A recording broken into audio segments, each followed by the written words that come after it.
eu sou o delegado Laércio e você está no melhor e maior podcast do Distrito Federal, o Terra Podcast. Eu e o jornalista Everson teremos o prazer de entrevistar neste momento nada mais, nada menos do que Rafael Prudente, presidente da Câmara Legislativa do Distrito Federal. Podem esperar um bate-papo agradável, descontraído, com uma pessoa que tem muito o que falar e o que prestar contas para a sociedade do Distrito Federal. Não é isso, Everson? Exatamente. Satisfação estar aqui nessa bancada junto com o Dr. Laércio, junto com o Rafael Prudente, presidente da Câmara Legislativa, deputado distrital, para a gente falar, prestar conta do mandato, né? Poder conversar sobre diversos assuntos, né, que ele tem trabalhado fortemente, né, para o melhor de Planaltina, o melhor do Distrito Federal, e vai ser uma satisfação a gente poder compartilhar tudo isso com vocês, moradores do Distrito Federal, que estão acompanhando aí o Terra Podcast. Rafael, 3 anos e meio de luta nesse segundo mandato. Com certeza você tem muita coisa para apresentar como resultado do teu trabalho. Nós acompanhamos a tua luta, nós sabemos que você foi o mais jovem presidente da Câmara Legislativa do DF e nós estamos aqui para bater esse papo contigo para que você fale aos teus eleitores, às pessoas que simpatizam com o teu trabalho, a respeito dessa luta de 3 anos e meio. O que você destacaria, Rafael, em termos de proposição legislativa que mais te deixou feliz em apresentar naquela casa neste segundo mandato aí? Bom, doutor Laércio, primeiro eu quero agradecer aqui o convite, agradecer ao Everson também, aqui no podcast e também na Rádio Terra, que sempre teve um carinho com a gente, com as entrevistas, passando informação daquilo que a gente está fazendo, em especial aqui na cidade de Planaltina e em diversas outras regiões aqui do DF. Eu acho que o índice mais importante que nós conseguimos alterar na Câmara Legislativa, e isso é estatística, não sou eu que digo isso, são os números, é a aprovação da casa. Eu acho que isso reflete o nosso trabalho, isso reflete a nossa maneira de gerir, isso reflete na nossa presidência e, claro, na nossa prestação de contas. Nós saímos das páginas policiais, a Câmara Legislativa, nós saímos num grau de importância de 25%, percepção da população de importância da Câmara Legislativa, para quase 80% ao longo desses 3 anos e meio que a gente está à frente da Câmara. Isso porque nós demos mais transparência, nós alteramos o site, nós modificamos a forma de votação, nós modernizamos toda a estrutura interna da Câmara, dando mais transparência, nós lançamos aplicativo, inauguramos a nossa TV Câmara Legislativa, que já está no ar, no canal 9.3 e no canal da NET também, para que as pessoas possam fazer o melhor julgamento dos deputados, como cada um está se posicionando, e como cada um está votando, e como cada um está se portando em determinadas votações. Então a Câmara Legislativa, ela sempre produziu muito, mas na nossa gestão ela produziu mais, com mais eficiência, utilizando o menor número de recursos públicos necessários para a gente tocar a administração da casa. Então, acho que isso é o grande resultado que eu apresento à sociedade, é a imagem da Câmara Legislativa, fora aquilo que a gente fez de entrega nas cidades. Inclusive, Rafael, eu acompanhei a luta de vocês pela criação da TV Câmara. Você considera como relevante nesse processo de transparência a criação da TV Câmara? Você acha que isso entregou de maneira mais direta ao contribuinte o trabalho da Câmara Legislativa? Agora, se a população reclamar do trabalho da casa, reclamar da atuação dos deputados, é porque realmente ela está acompanhando. Nós tínhamos uma pesquisa logo no início da nossa gestão que as pessoas criticavam ou não aprovavam a Câmara Legislativa, mas quando perguntava se ela acompanhava, ela também não acompanhava. Então agora ela tem a oportunidade, para quem quer acompanhar, tem todas as ferramentas de acompanhamento dos trabalhos da Câmara. Então, eu creio que hoje a população ela tem uma melhor forma de julgamento do trabalho dos deputados, né? E é a nossa obrigação, a população cobra muito transparência dos seus governantes e de quem ela elege para governar a cidade. Rafael, nesse teu segundo mandato como deputado distrital, tu conseguiu algumas proezas, né, assim, históricas, eu diria, né, à frente da Câmara Legislativa, né? Você se tornou o primeiro presidente brasiliense, né, a chegar à Câmara Legislativa, o primeiro a conseguir uma reeleição, a ficar os 2 mandatos, inclusive com gente da oposição entre aspas, sendo teu cabo eleitoral, como eu vi algumas vezes o doutor Chico Vigilante realmente postulando, né, para poder você conseguir. Você implantou a TV Legislativa que um monte de gente não conseguiu implantar, mas sobretudo, observando o teu mandato, a gente percebeu que tu conseguiu fazer uma economia de gastos públicos significativa, ali quase 300 milhões de reais, e esse valor economizado ele foi implantado em 2 programas fundamentais, que foi o Renova e o Qualifica DF, né? O que você pode falar do retorno que você está percebendo, né, do efeito prático desses 2 programas importantes que foi possível fortalecer com essa economia de gasto público? A Câmara Legislativa, e aí eu coloco como papel preponderante da nossa recondução, foi o trabalho sério que a gente fez à frente da Câmara. Nós demos voz a todos, nós demos oportunidades a todos, e tudo aquilo que eu me comprometi a fazer internamente na Câmara, na administração da casa e no torcar das votações, eu acho que isso me credenciou. Tanto é que eu saí de uma votação de 17 deputados que votaram em mim, doutor Laércio, para presidir a Câmara Legislativa em 2019. No início de 2021, eu fui reeleito com 21 votos. Só 3 deputados que não votaram para a nossa continuidade. Então, isso demonstra a seriedade com que a gente administrou aquela casa. E uma das coisas que a gente sempre defendeu foi a austeridade fiscal e econômica. Eu venho da iniciativa privada, a gente sempre foi obrigado a fazer mais com menos. Então, nós pegamos o orçamento, nós destrinchamos o orçamento da Câmara Legislativa como um todo, verificamos tudo aquilo que era obrigatório, aquilo que tinha que gastar, os dispêndios que iam acontecer, e aquilo que era supérfluo, aquilo que não era necessário no momento, nós cortamos tudo. Isso gerou uma economia ao longo desse período de quase 300 milhões de reais. E muitas vezes, quando a Câmara Legislativa devolvia orçamento no mês de dezembro para fazer pagamento de folha de pagamento. Na nossa gestão, não.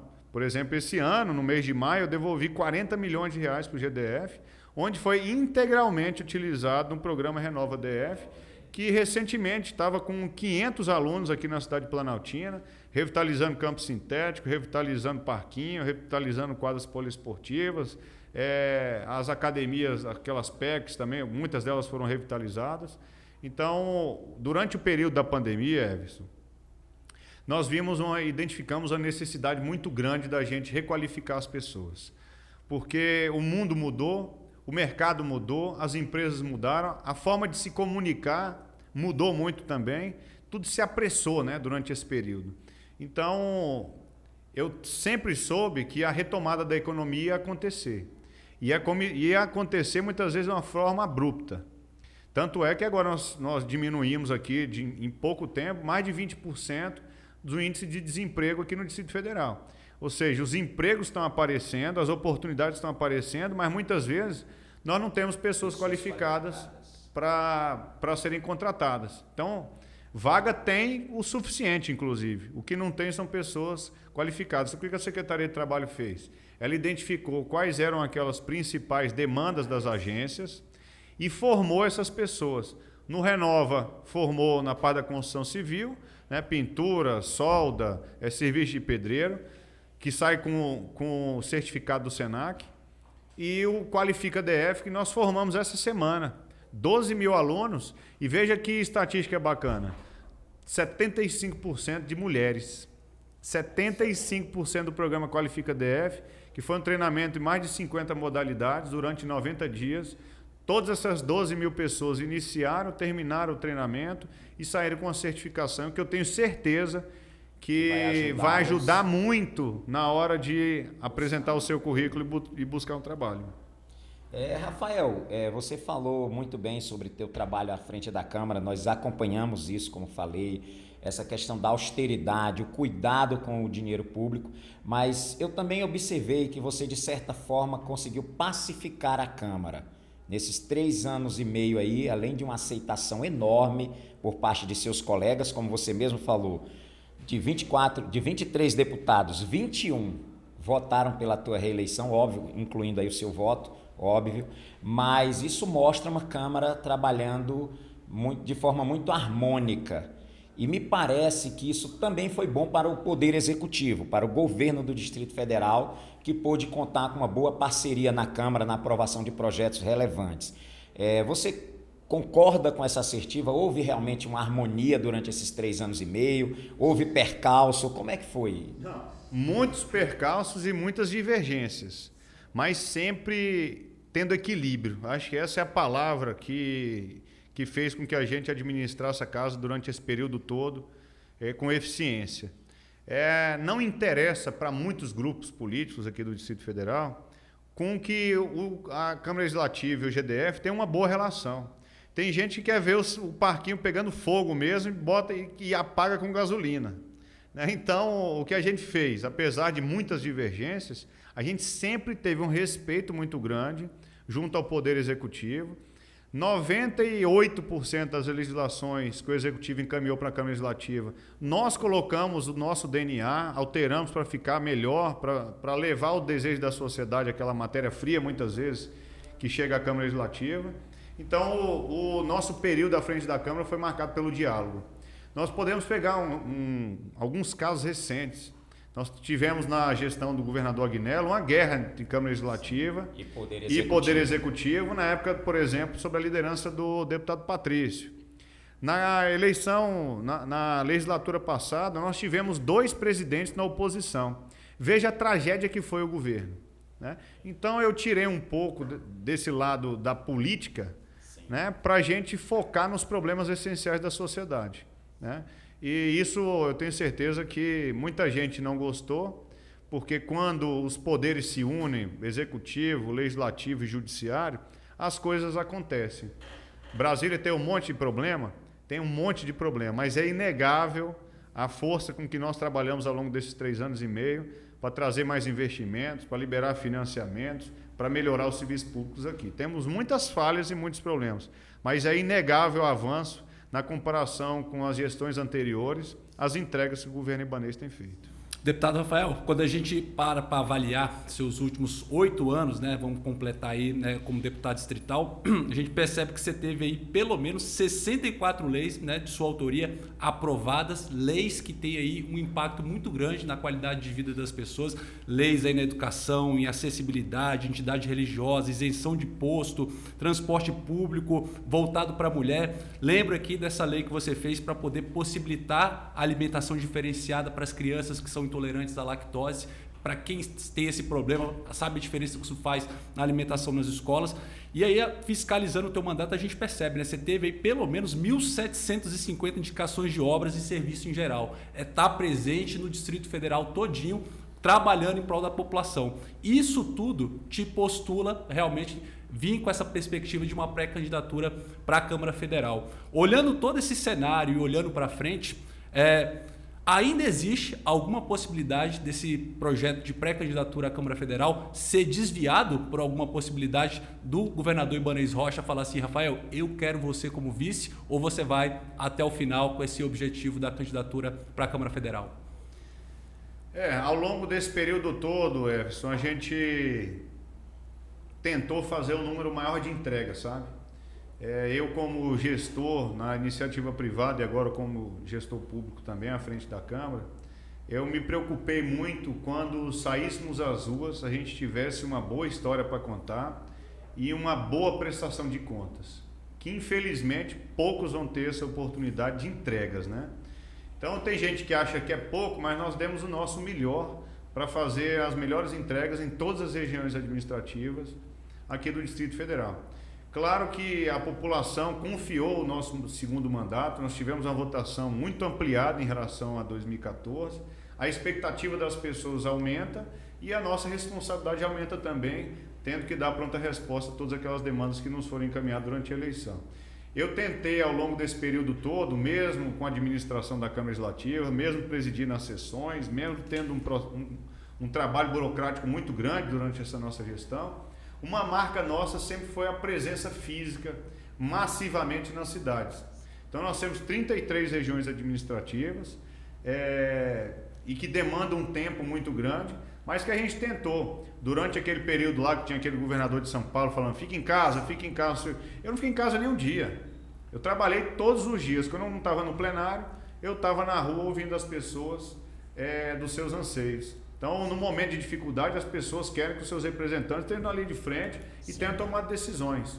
Então nós não pecamos nesse momento todinho da pandemia por ficar moroso ou enrolar para votar as coisas, tudo aquilo que foi nos demandado para corrigir, alterar a legislação para a gente poder passar pela pandemia, isso nós fizemos. E claro que esse trabalho todo, ele tem sido reconhecido pela população. A população, ela reconhece, Laércio, quem trabalha. As pessoas sabem quem trabalha. Até porque hoje nós temos os podcasts, nós temos as rádios, nós temos as nossas redes sociais que não deixam mentir. Quem chegar hoje nas ruas, né, no período eleitoral para pedir voto e não tiver entrega, as pessoas vão saber. É só ter um pouquinho de curiosidade. Claro, entrar na tua rede social. Entra na rede social do sujeito e verifica se ele fez alguma coisa. Ou se está vindo aqui só agora e procura saber quais são as suas propostas e principalmente aquilo que ele já fez para melhorar a sua vida. Né? Então essa foi uma grande preocupação nossa e isso também, eu sempre defendi, Everson, a renovação na política. É importante. Eu nunca vim para uma disputa de eleição para deputado distrital querendo me perpetuar 4, 5, 6, 7 mandatos. Eu acho que a gente cumpre essa nossa primeira etapa de 8 anos. A reeleição é praticamente uma obrigação para você medir se você foi bem sucedido ou não. E pela votação que nós tivemos, nós fomos bem sucedidos no primeiro mandato. E agora a gente vai colocar nosso nome à disposição numa pré-candidatura a deputado federal, porque eu sei que eu tenho certeza que pessoas novas, com novas ideias, vão dar o sangue ali na Câmara Legislativa, representando os cidadãos, e eu sei que eu posso ajudar mais o Distrito Federal com a experiência que eu tenho, numa outra esfera, né? A gente carece muito de mais investimentos do governo federal aqui na nossa capital. Rafael, você deu uma desviada aí da essência da pergunta. Não, olha você só, trabalha apenas com essa hipótese? Eu não trabalho com suposição. Tá. Eu tenho o meu caminho. Se lá na frente a gente receber um convite ou receber uma outra missão, nós vamos avaliar. Tem gente falando que eu vou recuar, que eu vou para distrital. É o seguinte, eu dei a minha palavra para o meu grupo e dei a minha palavra para os pré-candidatos do MDB de que não iria disputar a eleição com eles. Eu não vou disputar a eleição com eles, eu sigo firme nessa pré-candidatura a deputado federal. Agora, se lá na frente a gente receber um convite, lá na frente tiver mudança de planos, tudo pode acontecer. Mas eu não trabalho com nenhuma suposição. O meu foco é a nossa pré-candidatura federal. Rafael, não é novidade para ninguém, você insistiu na questão de se surgir um convite, a gente sabe que o governador Ibanez tem você em alta conta. Isso aí não é novidade para o Distrito Federal. Então, evidentemente, eu não posso afirmar que houve esse convite ou que não, isso aí é uma coisa muito sua, mas é certo que o governador Ibanez trabalha com a hipótese de que você venha a ser, por exemplo, o seu vice na próxima formação. Há uma questão partidária. Você é do MDB, você é presidente do MDB e o governador Ibanez segue, obviamente, filiado ao MDB. Isso causaria alguma dificuldade, por exemplo, numa eventual composição dentro dessa chapa para o Executivo? Com certeza. Eu, como sou parceiro do governador, nós estamos aí pilotando o nosso Distrito Federal juntos ao longo desse período. Eu não quero atrapalhar o processo da reeleição dele, que é uma das nossas prioridades. Certo. Então, eu tenho certeza que no coração dele ele gostaria que eu fosse o vice. Certo. Mas se eu tivesse no outro partido, eu optei por ficar no MDB, e deixar ele à vontade para ele escolher uma composição que seja melhor para a condução da sua reeleição. Então nós temos aí uma possibilidade do PSD, nós temos uma possibilidade da permanência do Avante, nós temos a possibilidade de uma candidatura do PL ou do próprio PP a vice-governador. Então estou deixando ele à vontade para que a gente some forças com outros partidos, abra espaço. Essa é uma eleição que só tem 3 vagas na majoritária, que é de governador, de vice e de Senado. Na próxima será diferente, nós teremos duas vagas para o Senado, que muda muito o cenário também. Então, eu creio que não seria visto por bons olhos e por outros partidos uma chapa puro sangue, né? Certo. Então, acho que o ideal é a gente fazer uma chapa com composição com vários partidos. Rafael, a gente está no recesso parlamentar, né, na Câmara Legislativa do Distrito Federal. O que você avalia que de mais importante vocês aprovaram, vocês colocaram em prática em prol da população do Distrito Federal? E para a volta, né, do recesso para esse segundo semestre, para esses poucos meses que a gente vai ter a eleição, O que vocês, deputados, o que você, presidente da Câmara Legislativa, elegeu como prioridade para tornar realidade no que depende da aprovação da Câmara, para poder provocar mudanças na qualidade de vida da população do Distrito Federal nesse resto de governo que existe ainda? O nosso trabalho lá na Câmara sempre foi buscar alternativas para a gente conseguir orçamento para fazer investimento nas cidades. Tem uma série de legislações que são importantes, nós conseguimos valorizar várias carreiras, por exemplo, ao longo dessa nossa caminhada, os enfermeiros, técnicos de enfermagem, a própria Polícia Civil, a Polícia Militar. A Polícia Civil a gente encaminhou junto com a Polícia Militar e o Bombeiro, inclusive uma mensagem para o Executivo Nacional que não deu bola nenhuma, mas nós temos a consciência de que nós fizemos a nossa parte, criamos ampliamos o auxílio alimentação dos policiais civis, criamos o auxílio uniforme, enfim, a gente conseguiu valorizar muitas carreiras. Nós tivemos a votação de um projeto que salvou a economia do Distrito Federal, que foi a aprovação do Refis. Nós atualizamos a legislação do PRODEF por 2 vezes. Nós votamos recentemente a nova lei de uso e ocupação do solo, que vai permitir vários investimentos privados em diversas regiões. Nós aprovamos o financiamento de quase 3 bilhões de reais em obras.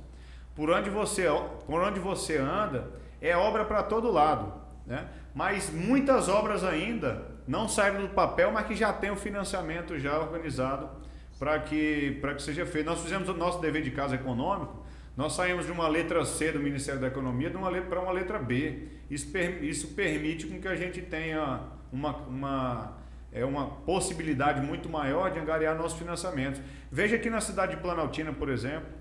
Na cidade de Planaltina, apesar de não ser aqui, o viaduto ali da entrada do Comper, do dia a dia, ali em Sobradinha, vai facilitar muito a vida das pessoas que moram aqui. Aquele trevo de Triagem Norte que 3 governos tentaram inaugurar, o governador, na nossa gestão, entregou, facilitando também o tráfego para cá, fora as passarelas que foram entregues. Aqui dentro de Planaltina foram criadas novas 3 unidades de saúde, dentre elas uma UPA para atender os moradores e outra dentro do Vale do Amanhecer, que é uma população muitas vezes esquecida. Nós revitalizamos as quadras poliesportivas, revitalizamos os campinhos sintéticos, revitalizamos muitas praças aqui da cidade de Planaltina, reformamos todas as escolas, transformamos o albergue de Planaltina, que era um presente de grego, que agora é o Sede Cerrado, que está atendendo milhares de alunos. Mais recentemente, nós assinamos a ordem de serviço para a reforma das 2 feiras aqui da cidade de Planaltina, de vestuário e o de alimentos, que ficam uma de frente para a outra.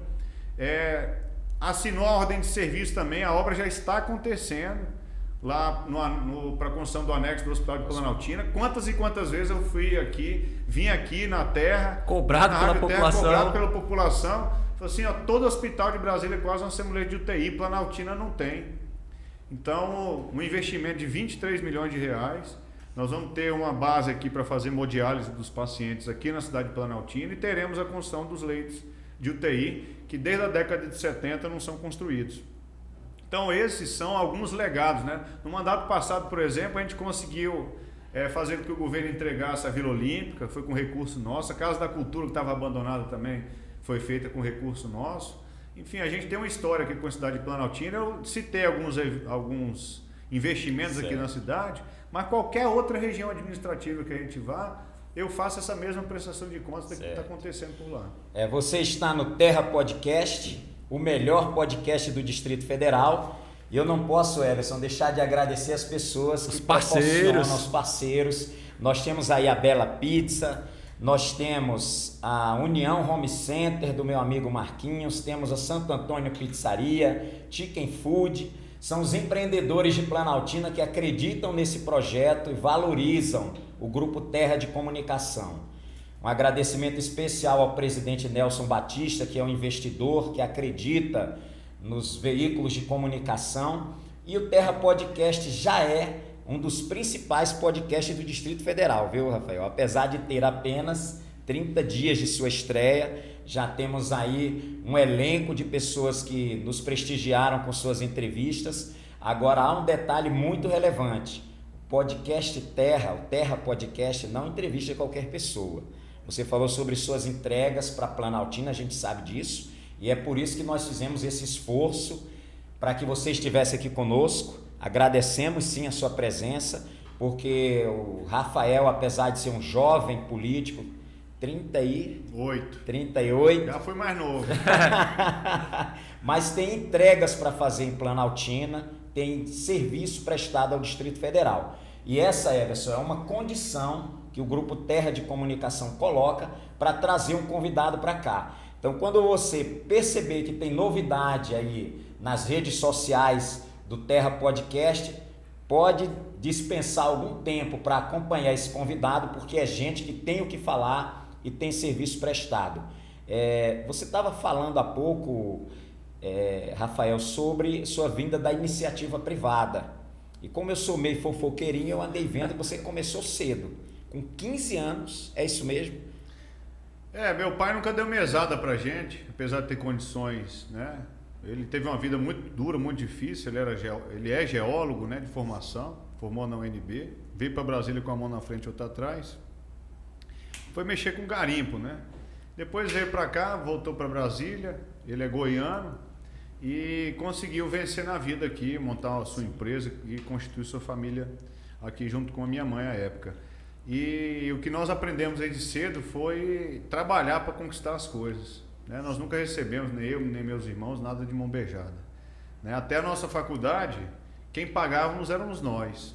Eu paguei a minha faculdade porque eu trabalhava para pagar, porque senão ele não ia me dar o dinheiro para pagar, apesar também de ter condições. Então aprendi desde cedo fazer o meu dinheirinho, né? Sim, e claro. Sempre trabalhei muito e me dediquei muito, seja na empresa da família, eu trabalhei em empresa de outras pessoas também, tive a oportunidade, poucas pessoas sabem disso, trabalhar numa multinacional que trabalha ainda, né, com a parte de limpeza urbana, tratamento de lixo. Então a gente trouxe um pouquinho dessa experiência de gestão, que não era tão grande assim também, mas eu sempre me dediquei muito. Você é formado em administração, não é isso, Rafael? Sou formado em administração. E você considera que essa experiência sua na iniciativa privada, seja trabalhando com seu pai ali desde jovem, muito cedo, ou nessa outra multinacional por onde você também atuou, isso tem importância no seu desempenho político? Isso te ajuda de alguma forma a entregar à sociedade um bom mandato, Na verdade, se a gente compara a iniciativa privada com o serviço público, é desesperador. É desesperador. É muita demora e muita burocracia, né, Rafael? É muita demora e é muita burocracia. Para você comprar uma caneta dessa aqui, é um trabalho de 6 meses para você conseguir fazer uma compra dessa, né?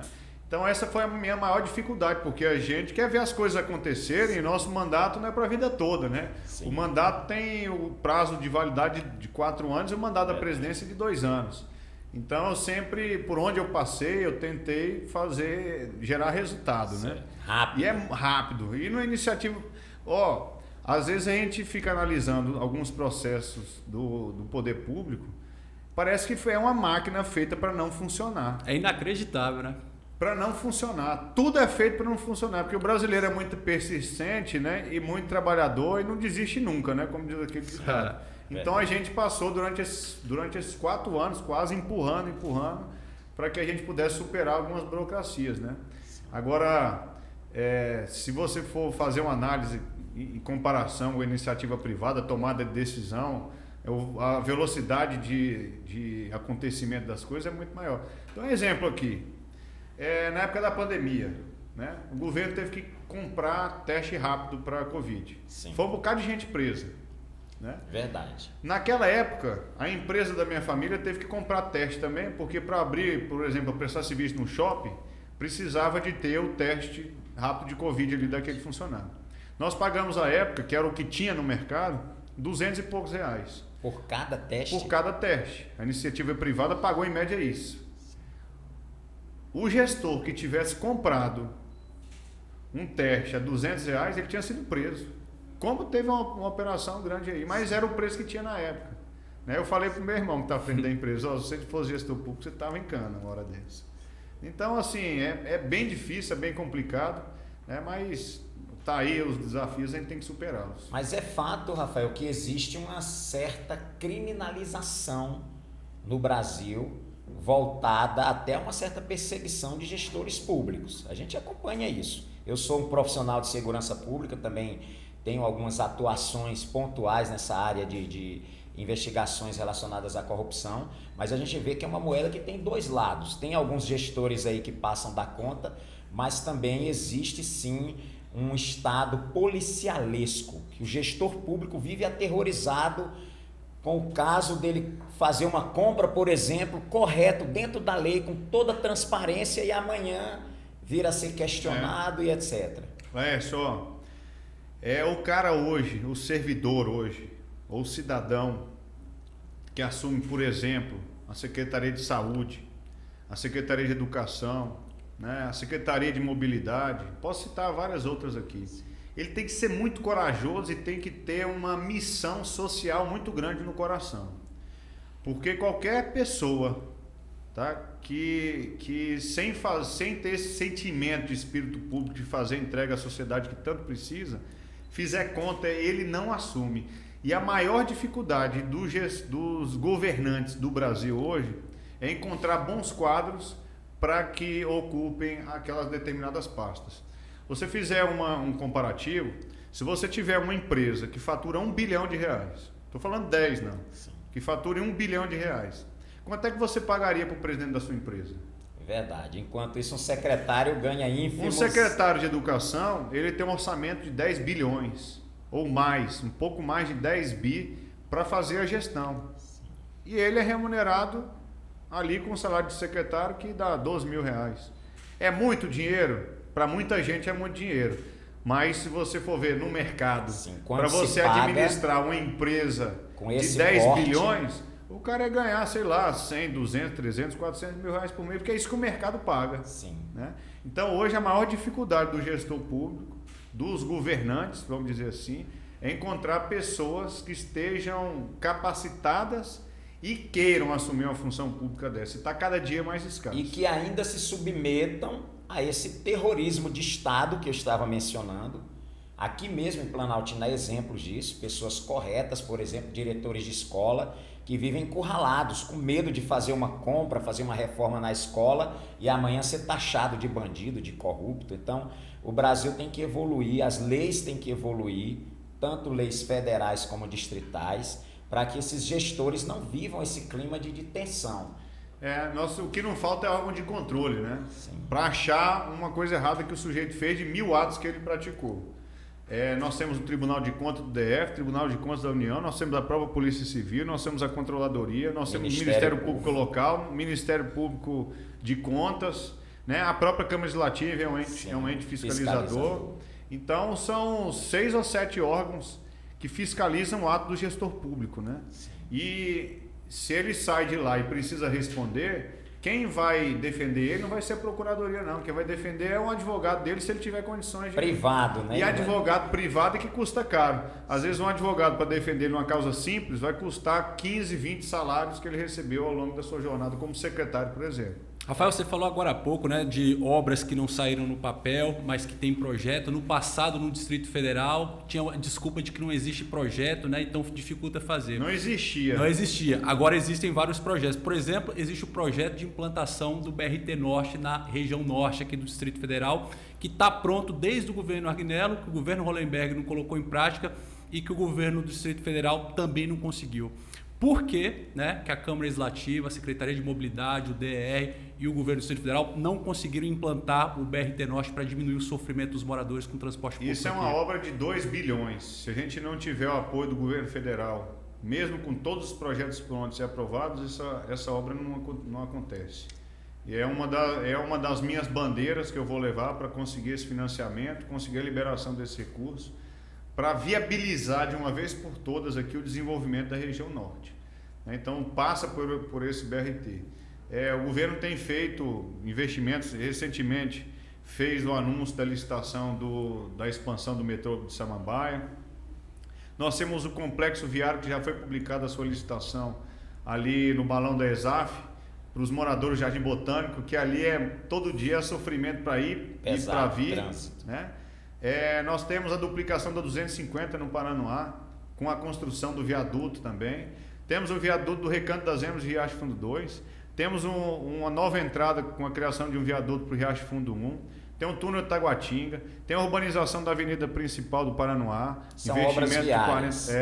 Tem um investimento milionário na Hélio Prates, que está sendo toda ela revitalizada, e mais para frente o governo está com um projeto já pronto para montar um BRT, passando pela Hélio Prates também. O Sol Nascente, ele já foi o seu trecho 2, que foi licitado por este governo.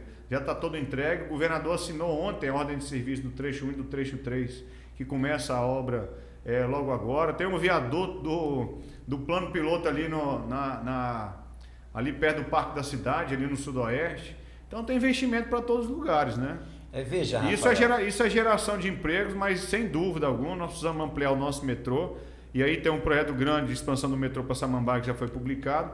Tem outro que a gente espera que até o final do ano saia do papel também, que é a ampliação do metrô de Ceilândia, e que a gente faça o BRT Norte para cá. Veja, Rafael, falando sobre mobilidade, nós acompanhamos essa luta do governo aí com a assinatura dessa ordem de serviço para a expansão do metrô. São quase 400 milhões que vão ser investidos.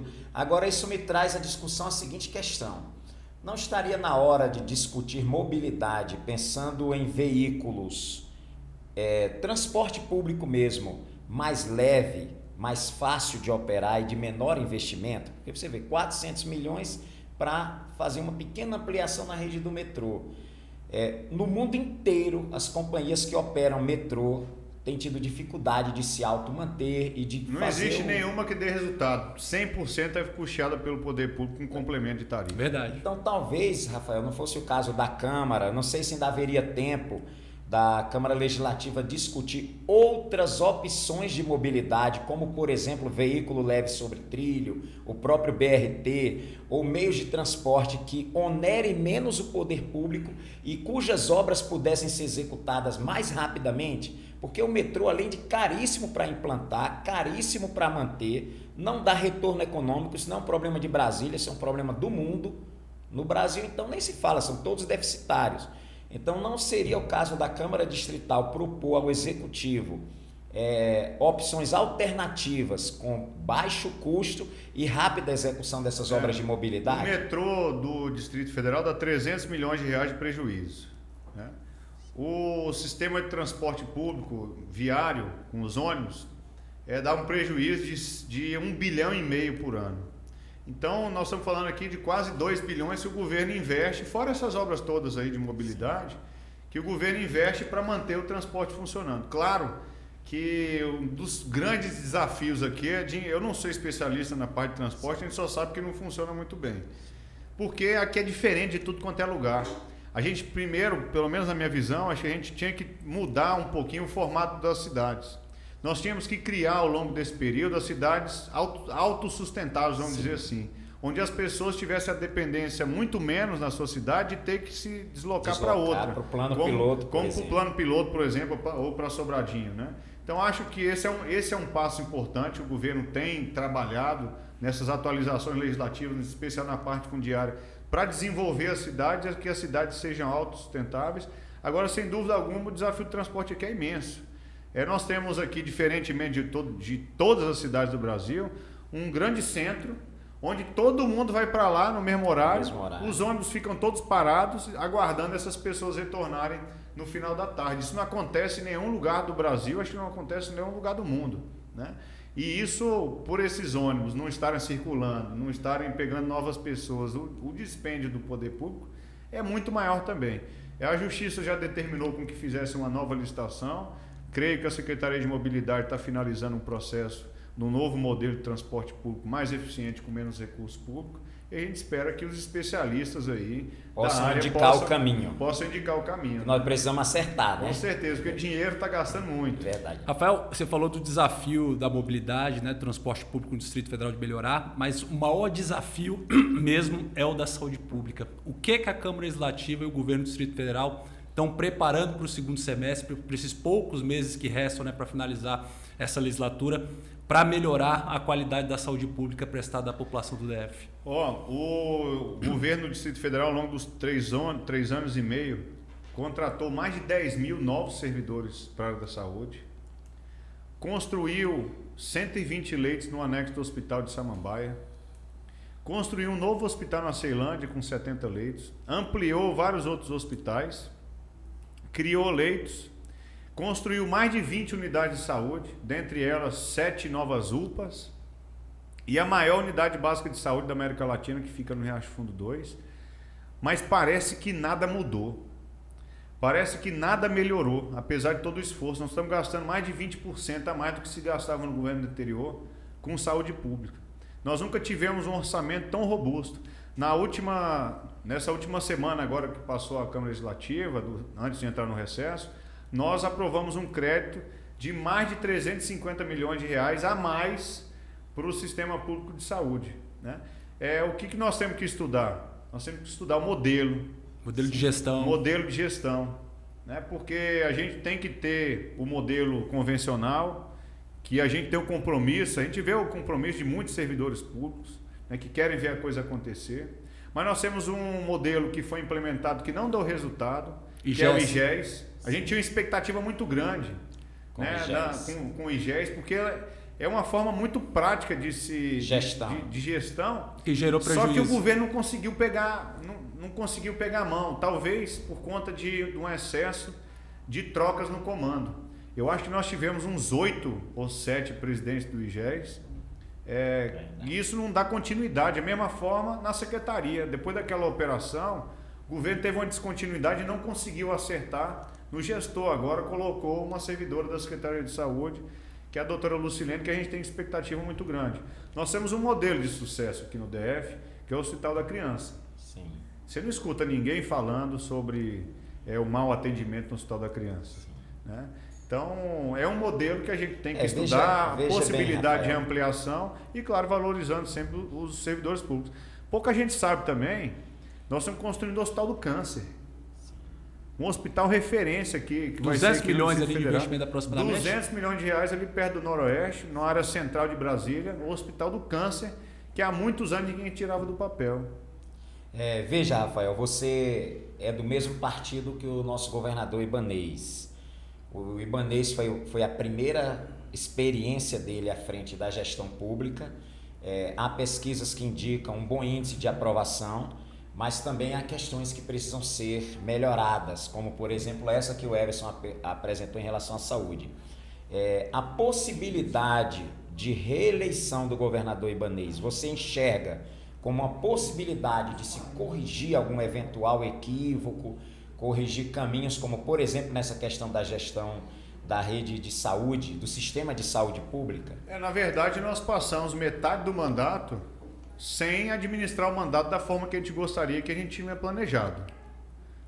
Nós tivemos metade do mandato acometidos por uma pandemia, que aquilo que a gente tinha de planejamento a gente não pôde executar, porque a gente teve que dar um giro de 180 graus e rever uma série de legislações, uma série de investimentos que estavam previstos para uma área, teve que ser investido em outra determinada área.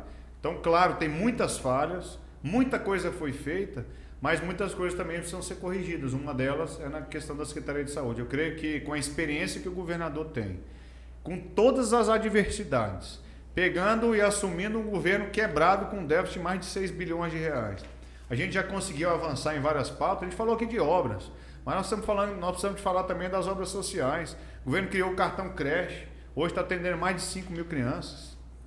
O governo criou o cartão Prato Cheio, o Vale Gás, o cartão material escolar. Aprovamos no final do ano passado a cesta do trabalhador, né? Então, fora os atendimentos que são falhos também no CRAS, que estão muito ruins, estão muito deficitários, mas nós estamos trabalhando para corrigir, pelo menos todas as condições que a Câmara Legislativa precisava dar para o governo, nós fizemos a nossa parte. Então, eu creio que com a experiência e os próximos 4 anos sem uma pandemia, vocês podem esperar muito do governo Ibanez. Certo. E que a gente espera que tenha continuidade. Rafael, teve uma polêmica. Agora, até hoje, ele não tem adversário. Graças a Deus, né? Não tem adversário. Aliás, na verdade, possivelmente um adversário que não sabe se pode concorrer ainda, né? Você está se referindo ao governador Arruda. Sim. Ele tem demonstrado nas caminhadas que ele gostaria de retornar ao comando do Palácio do Buriti, né? Mas os percalços jurídicos são grandes. Mas os percalços jurídicos, a gente não sabe se ele vai ter liberação ou não. O senador Regufe disse que é candidato ao governo. Sim. Só que em entrevista recente, ele também não deixa tão claro assim. Falou assim, eu vou ser candidato ao governo se a gente tiver viabilidade, se o partido aceitar as minhas condições. Isso quer dizer o quê? Que ainda está navegando em um mar aberto, né? Então o governador Ibanez ele precisa pelo menos ter um adversário que o pessoal está batendo cabeça aí. Eu acho que ele tem uma grande chance de eleição, inclusive no primeiro turno. Rafael, nessa tua caminhada agora, né, com essa pré-candidatura a deputado federal, você está ouvindo muitas demandas, né? Muitas pautas que você tratou aqui, elas podem virar pautas nacionais, né, para trazer recursos para o Distrito Federal, para implantar nesses segmentos todos que são necessários, assistência social, saúde, mobilidade, transporte público. Pensando nisso, você ainda está caminhando, né, para poder concretizar a candidatura, mas o que você já tem, se você tivesse que destacar, 3 propostas fundamentais que você vai apresentar para o teu eleitorado, né, para postular a Câmara dos Deputados? Bom, primeiro, o que as pessoas podem esperar do nosso posicionamento político dentro da Câmara Federal é em defesa da igreja, em defesa da família, em defesa das pessoas, né? Nós temos muitas vezes pautas deturpadas contra esse tema. Então as pessoas podem esperar um posicionamento firme meu nessa defesa. E o que a gente espera de um representante na Câmara Federal é que ele traga recursos para cá. Seja para a área social, seja para a saúde, seja para a educação, tudo aquilo que a gente recebe de pedido, tudo que a gente recebe de pedido tem a necessidade de um orçamento. Sim. Tudo tem um custo. Dificilmente você tem uma lei sem algum tipo de impacto, porque você não tem impacto financeiro, porque normalmente não vai acontecer nada objetivamente lá na ponta. Então o que a gente sente falta mesmo do representante. Poxa, quantas vezes vocês ligaram a televisão e não viram o pessoal, o Bolsonaro mandou não sei quantos bilhões de orçamento secreto. Agora mesmo, estava aqui num portal de notícias dizendo que ele no último mês agora de junho liberou 6 bilhões do orçamento secreto para um estado, liberou para outro.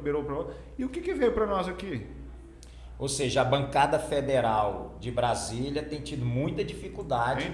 Dificuldade, a gente não pode generalizar, temos bons representantes, mas a maioria deixou a desejar. E eu tenho certeza que a sua prestação de contas vai ser muito complicada aqui ao longo dessa nossa caminhada política. Você tem toda a razão, Rafael, porque quando você para olhar, por exemplo, o histórico de execução de emendas, né, de representantes da Câmara Federal nas regiões administrativas, é muito difícil você achar. Aqui em Planaltina, mesmo se você pegar na história, pouquíssimos recursos de emenda federal foram executados em prol da população da cidade. E outra coisa, a população se queixa muito de às vezes não se sentir representada por gente da Câmara Federal pelo distanciamento que passa a existir. Você, como você falou, você sempre foi muito presente nas regiões administrativas como deputado distrital. Será assim, caso você consiga entrar na Câmara Federal? Ô delegado, é o seguinte... Eu estou me propondo a ser o primeiro deputado federal vereador do Distrito Federal. Assim como eu fui na presidência da Câmara, tendo uma atividade muito mais intensa interna e consegui ainda estar presente na cidade, um esforço gigantesco, vou fazer da mesma forma. Né? Então eu não tenho que viajar para Brasília, eu já moro em Brasília. Né? Sim, é verdade. Então eu tenho essa facilidade que os outros dos demais estados do país não têm.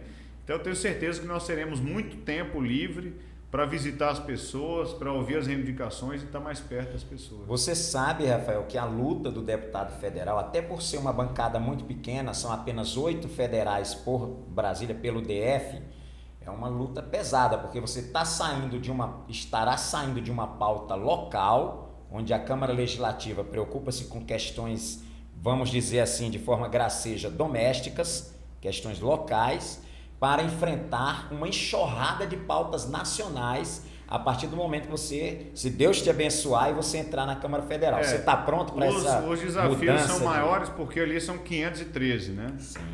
Mas nós temos algumas facilidades. Por exemplo, eu não estou num partido nem de esquerda nem de direita. Sim. Isso facilita muito o diálogo com qualquer governo que porventura ganhe a eleição. No caso do governo federal, seja Lula ou seja Bolsonaro. Nós vamos ter uma interlocução, que o MDB tem essa característica.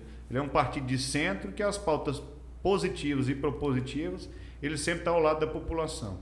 Segundo também, que eu não estou num partido pequeno. O MDB é o maior partido desse país.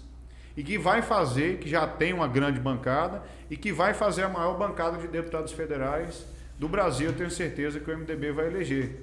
Então, por mais que nós tenhamos uma bancada de 8, que são praticamente insignificantes em número, né, no meio dos 513, mas se a gente tem uma bancada forte partidária, eu tenho certeza que nós conseguiremos uma articulação muito maior para trazer os benefícios aqui para a nossa cidade. E a sua expectativa, Rafael, quanto às eleições nacionais para a presidência da República? As piores possíveis. As piores possíveis. O que o país precisa seria de um pacificador, né? Sim. E que nós não teremos esse pacificador. Nós seremos necessariamente, seja com a eleição de um ou de outro, por mais que o nosso partido tenha vontade de dar essa outra opção, que é a senadora Simone Tebet, que a gente está apoiando, mas que ainda não decolou nas pesquisas, tudo indica que nós teremos, com certeza, a polarização nessa eleição. E o Congresso Nacional, sem dúvida, com essa eleição, ele vai ficar muito dividido, o que vai ser péssimo para o próximo gestor. Seja Lula, seja o Bolsonaro, ele vai ter que lidar com um Congresso muito dividido, muito aguerrido também, e que não vai ser fácil para governante nenhum. Então teremos, sem dúvida alguma, uma eleição muito dura, uma eleição muito difícil, e um próximo governo também bem complicado de se administrar. O que exige de você, se Deus te abençoar com esse mandato de deputado federal, um maior sacrifício, uma maior dedicação, porque quando nós temos um governo federal, no executivo, com algum tipo de problema, com alguma dificuldade de interlocução, isso traz mais responsabilidade para o parlamentar federal na questão da luta por recursos para o Distrito Federal, na forma de emenda, ou seja lá o que for. Você já está pronto que, independente de ser Lula ou ser Bolsonaro, como você falou, a sua missão vai ser árdua lá dentro. Eu assim, estou cumprindo uma missão temporária na política, doutor Laércio. Eu não vim para a política para fazer carreira, para passar minha vida inteira no exercício do mandato. Se eu quisesse isso, talvez a minha reeleição a deputado distrital me asseguraria a eleição. Eu estou abrindo espaço para pessoas novas poderem ocupar aquela cadeira e espero poder contribuir mais com o Distrito Federal, mais do que eu já contribuí com a Câmara Legislativa, eu possa contribuir mais para todas essas falhas que a gente identificou aqui dos nossos representantes lá na Câmara Federal. Então eu espero, com essa experiência, mesmo que breve, mas acho que 4 anos na presidência da Câmara nos dá um pouco de bagagem para a gente alçar voos maiores e poder ajudar a população de outra forma. Uma dúvida que todo mundo tem, Rafael. Nós estamos diante de um futuro governador do Distrito Federal? Eu não você sei. Cogita essa hipótese para o seu futuro ou você... É o seguinte, quem escolhe aquilo que a gente vai fazer é a população. Eu estou saindo numa caminhada agora muito dura, muito difícil. Possivelmente eu vou concorrer com 4 ex-governadores. Mas é aquilo que eu acredito, onde eu acho que eu posso produzir mais e ter mais entregas a toda a sociedade. Se a população lá na frente, depois dessa eleição, se ela achar que eu deva permanecer na política, que eu ganhe a eleição desse ano numa pré-candidatura a deputado federal, e se mais para frente a população tiver o desejo de que eu alce voos maiores, eu estou pronto e à disposição. Você vai estar à disposição. Vou estar pronto e à disposição para defender os interesses da cidade. É bom saber, né, Everson? É isso aí. Porque Brasília precisa de uma nova geração de filhos de Brasília. Geração Brasília. Geração Brasília. Você é um cara jovem, 38 anos, já com 2 mandatos vitoriosos. Essa eleição agora você ficou entre os primeiros colocados, teve uma votação muito expressiva. Então vamos preparando, vamos pavimentando o território, né? E aqui eu fui na cidade de Planaltina, nós estamos gravando o programa aqui em Planaltina. Eu posso dizer assim que eu fui o único forasteiro a arrebentar de voto aqui na cidade de Planaltina. Eu tive quase 5 mil votos só aqui. Nós tivemos uma votação muito mais expressiva do que os próprios candidatos aqui de Planaltina. Porque aqui ainda, se você conhece bem, tem aquele bairrismo, né? Isso. Vamos votar em quem é da cidade. Mas nem sempre, estou dizendo que é o caso daqui, nem sempre o cara de Braslândia, o cara de Planaltina, o cara de Águas Claras, o cara de Vicente Pires, ele vai fazer mais pela sua cidade do que outro de fora. Né? Aqui nós tivemos um serviço prestado muito grande, um trabalho muito maior, inclusive, de representantes de outras cidades, e que a população reconhece. Então nós tivemos uma votação recorde aqui por um chamado forasteiro, né?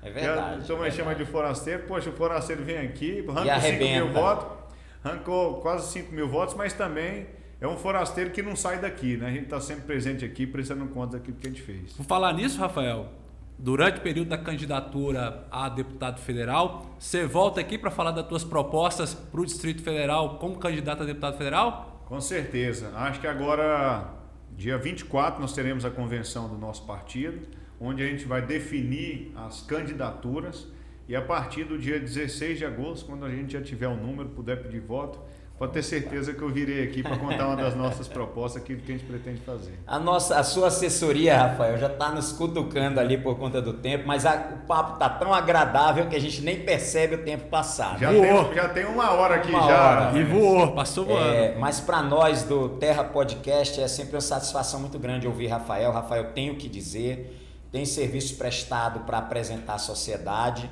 Se não fosse, nem estaria aqui, né, Rafael? Você sabe que nós somos meio criterioso. E para a cidade, para passar vergonha, né? Hoje eu vou para qualquer lugar, Toledo. Qualquer lugar, os 4 anos do Distrito Federal eu chego de cabeça erguida. Claro que tem gente que gosta, tem gente que não gosta, tem gente que é seu apoiador, tem gente que não é, mas uma coisa é inegável, né? Pelo menos a minha vontade de trabalhar e contribuir com a cidade. O Terra Podcast está tendo a grata satisfação de ouvir Rafael Prudente, deputado distrital, presidente da Câmara Legislativa, um parceiro de Planaltina com uma lista enorme de serviços prestados que nem daria para comentar porque o tempo não permite, mas eu gostaria, Rafael, que você fizesse considerações finais, que você se dirigisse principalmente à população de Planaltina, falando sobre esse teu anseio com essa pré-candidatura de deputado federal, o que Planaltina pode esperar de você? Faça suas considerações finais, por gentileza. Bom, primeiro eu quero agradecer o convite de estar aqui, para mim é uma honra sempre estar na Rádio Terra, que agora é um Terra Podcast. Tá? O Everson é um cara que acompanha ao longo da nossa trajetória política, sempre acompanhou de perto aquilo que a gente estava fazendo, em especial aqui na cidade de Planaltina, e a esta cidade eu só tenho a agradecer. Eu tenho a agradecer sempre a receptividade, sempre o carinho. A gente sempre teve um apoio maciço aqui dos moradores e, claro, com isso nós temos uma responsabilidade muito maior. Sabemos das demandas, sabemos que aqui a gente tem problema na área de saúde, sabemos que aqui a gente tem um problema grave na área de emprego, a gente precisa gerar emprego para cá, trazer uma área de desenvolvimento econômico. Uma nova área de desenvolvimento econômico. Nós temos que regularizar o Arapuanga todo, que está patinando a um preço justo para as pessoas. O Mestre Darmas, a Estância da mesma forma. Eu lutei de todas as formas para trazer um terminal rodoviário, um restaurante comunitário para dentro do Arapuanga. Não conseguimos ainda por conta de questões fundiárias, mas a gente vai continuar na luta para trazer esse benefício para cá. Temos a possibilidade desse ano ainda de criar a região administrativa do Arapuanga. Você que está aqui na rádio sabe que aqui é cobrança direto, né, para a criação dessa SRA, assim como nós criamos Porto do Sol e do Sol Nascente, como nós criamos a Arniqueira. Então, o que a população pode esperar de mim é que eu continue me dedicando a essa cidade, fazendo entregas e defendendo os interesses do cidadão planaltinense e de todo o Distrito Federal também. Obrigado, Everson. Faça aí suas considerações Valeu, finais. Rafael. Valeu, doutor Laércio. Não se esqueça de se inscrever nos nossos canais, o Terra Podcast no Instagram e também no YouTube, ativar o sininho, porque ao longo dos próximos meses vai ter sempre convidados de excelente nível para poder prestar conta do trabalho e se comprometer a continuar trabalhando em prol da população de Planaltina e do Distrito Federal. Quero agradecer a todos e até o próximo Terra Podcast, né, doutor Laércio? Claro, obrigado, Rafael Prudente, mais uma vez, obrigado, Everson Cordeiro, e com isso o Grupo Terra de Comunicação entrega à população do Distrito Federal conteúdo de qualidade, informação precisa e, claro, como sempre, voltado a atender os anseios da comunidade com essa prestação de serviço. Um grande abraço e até o próximo convidado, se Deus quiser. Um abraço, obrigado pelo convite.